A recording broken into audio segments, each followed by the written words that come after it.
النبی الامی والہ صلی اللہ علیہ وسلم صلاۃ و سلام علیکہ یا رسول اللہ صلی اللہ تعالی علیہ وسلم۔ اللہ تبارک و تعالی ہمیں اور آپ کو صراط مستقیم پر چلنے کی توفیق عطا فرمائے۔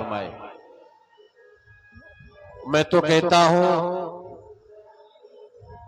کہ 100% مسلمان جتنے نماز پڑھتے ہیں ہر نماز میں یہ دعا کرتے ہیں کہ اللہ ہمیں سیدھے راستے پر چلا۔ سورہ فاتحہ پڑھتے ہیں اور سورہ فاتحہ کے درمیان یہ آیت کا ٹکڑا موجود ہے، اہدنا الصراط المستقیم، ہمیں سیدھے راستے پر چلا۔ سیدھا راستہ کون سا ہے؟ صراط الذین انعمت علیہم، اس راستے پر جس راستے پر تیرا انعام ہے، غیر المغضوب علیہم ولا الضالین، اور اس راستے پہ مت چلا جس راستے پر تیرا قہر و غضب ہے۔ مسلمان یہ دعا کرتا ہے نماز میں، لیکن کیا وہ جانتا ہے کہ میں تو ہر نماز میں پروردگار عالم سے یہ دعا کرتا ہوں کہ اللہ ہمیں سیدھے راستے پر چلا۔ تو دعا تو کرتا ہے، تجھے یہ پتا ہے کہ ہم سیدھے راستے پر چل رہے ہیں یا نہیں؟ دعا تو کر رہے کہ اللہ ہمیں سیدھے راستے پر چلا، لیکن سیدھے راستے پر ہم چلنا نہیں چاہتے۔ ہم کدھر بھٹک رہے ہیں، کدھر جا رہے ہیں، کچھ فکر نہیں، لیکن ہاں احساس تو ہوگا، ایک دن احساس ہوگا جب جسم سے جان نکل جائے گی، قبر کی تاریکی سامنے ہوگی، اس کا اندھیرا، قبر کی وحشت، قبر کی دہشت، قبر کی گھبراہٹ، اندھیرا اتنا کہ آدمی چاہے کر بھی اپنے ہاتھوں کو نہ دیکھ سکتا ہو۔ جب قبر کے اندر پہنچے گا تب احساس ہوگا کاش میں اس قبر کے بارے میں سوچا ہوتا۔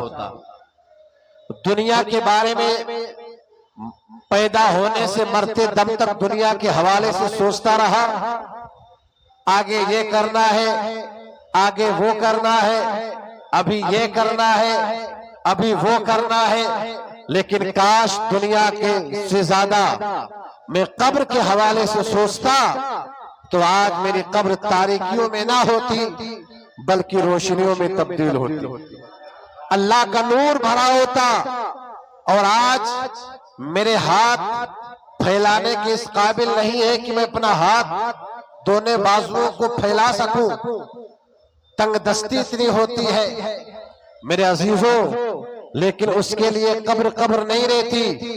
میرے آقا فرماتے ہیں قبر المومن روضۃ من ریاض الجنہ، قبر مومن کے لیے جنت کے باغوں میں سے ایک باغ ہے۔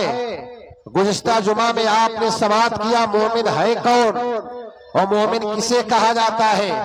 یاد رکھو، اگر پوری زندگی انسان نماز پڑھے اور حج پہ حج کرے، عمرے پہ عمرہ کر کے، اور پوری زندگی پیشانی رگڑ رگڑ کے مر جائے، لیکن رب کعبہ کی قسم بتا رہا ہوں اگر اس کے دل میں نبی کی محبت نہیں ہے تو اس کے سجدے کسی کام کے نہیں ہیں، اس کے حج کسی کام کے نہیں ہیں، اس کا مسلمان ہونے کی دلیل جھوٹی ہے، ایمان اس کا کسی کام کا نہیں۔ ایمان تو اسی کا ہے جس کے دل میں محبت رسول پیدا ہو، جو سچے دل سے محبت رسول کو اپناتا ہو، نبی کریم صلی اللہ علیہ وسلم کو جس انداز میں ماننا چاہیے اس انداز میں مانتا ہو، اسی کو ایمان والا کہا جاتا ہے، اسی کو مومن کہا جاتا ہے۔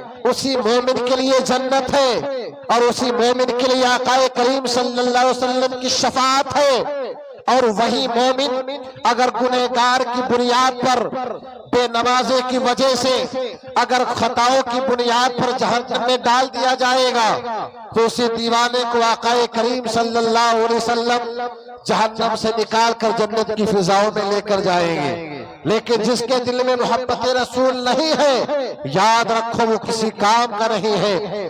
اس لیے کسی کہنے والے نے کہا ہے محمد کی محبت دین حق کی شرط اول ہے، محمد کی محبت دین حق کی شرط اول ہے۔ اسی میں ہو اگر خامی تو سب کچھ نامکمل ہے۔ اب اس کا عالم بننا، اس کا محدث بننا، اس کا مفکر بننا، اس کا نمازی ہونا، اس کا غازی ہونا، اس کا مجدد ہونا کسی کام کا نہیں ہے۔ یاد رکھو اگر وقت کا مدبر ہو، وقت کا محدث ہو اور نبی سے بغض رکھتا ہے، نبی سے عداوت رکھتا ہے، تو اس سے لاکھ گنا بہتر ہے جو ان پڑھ ہے، جاہل ہے، لیکن نبی کی محبت میں جیتا مرتا ہے۔ یاد رکھو میدان محشر میں کام آئے گی نہ ثروت کام آئے گا، اگر کچھ کام آئے گی تو قسم خدا کی بتاتا ہوں نبی کی محبت کام آئے گی۔ اسی لیے اعلیٰ حضرت فرماتے ہیں لحد میں عشق رخ شے کا داغ لے کے چلے، لحد میں عشق رخ شے کا داغ لے کے چلے، اندھیری رات سنی تھی چراغ لے کے چلے۔ میرے پاس تو کچھ نہ تھا لیکن نبی کی محبت کا چراغ اپنے سینے میں جلایا، اور جو دنیا سے جب گیا تو میرے دل میں نبی کی محبت تھی، اور یہ محبت جس کے دل میں پیدا ہو جایا کرتی ہے اس دیوانے کا حال کیا ہوتا ہے جانتے ہو؟ غلامان محمد جان دینے سے نہیں ڈرتے، غلامان محمد جان دینے سے نہیں ڈرتے، یہ سر رہ جائے یا کٹ جائے کچھ پرواہ نہیں کرتے۔ مسلمانوں، اور جس کے دل میں خوف خدا نہیں ہوتا، جس کے دل میں حضور کی محبت نہیں ہوتی، یاد رکھو وہ چوٹی سے بھی ڈرتا ہے، وہ ایک مچھر سے بھی ڈرتا ہے، نبی کی محبت میں جینا مرنا جانتا ہے، خدا کی خشیت دل میں بسا کر جینا جانتا ہے۔ وہ چوٹی اور اژدہا کیا، اس کے سامنے کوئی بھی آ جائے کسی سے نہیں ڈرتا، کیونکہ جو خدا سے ڈرتا ہے کائنات کی ہر چیز اس سے ڈرا کرتی ہے۔ اللہ تبارک و تعالی ہمارے دلوں میں آقا کریم صلی اللہ علیہ وسلم کی سچی محبت پیدا فرمائے۔